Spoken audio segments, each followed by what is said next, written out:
నేను అడుగుతున్నా రేవంత్ రెడ్డి గారిని, కాంగ్రెస్ నాయకత్వాన్ని. 10 ఏళ్లలో కేసీఆర్ గారు 2,80,000 కోట్లు అప్పు చేసింది. మీరు 2.5 ఏళ్ళు అయింది. ఈ 2.5 ఏళ్లనే 4 లక్షల కోట్లు అప్పు చేసిండు రేవంత్ రెడ్డి గారు. 4 లక్షల కోట్లు. మరి ఎక్కడ పోయినాయి పైసలన్నీ? ఎక్కడ పోతున్నాయి? రైతుల ధాన్యం కొనవు, యూరియా ఇయ్యవు, రైతు బంద్ ఇయ్యవు, చివరికి రైతుకు కరెంటు కూడా చక్కగా ఇయ్యవు. మరి ఏడవుతున్నాయి పైసలన్నీ? ఎవరు తీసుకుపోతున్నారు?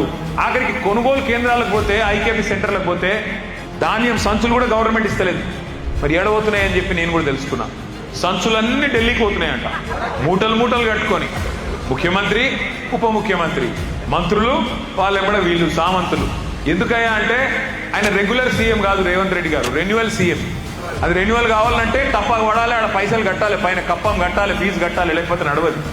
అందుకే ఇవాళ ఈ పరిస్థితి ఉన్నది రాష్ట్రానికి.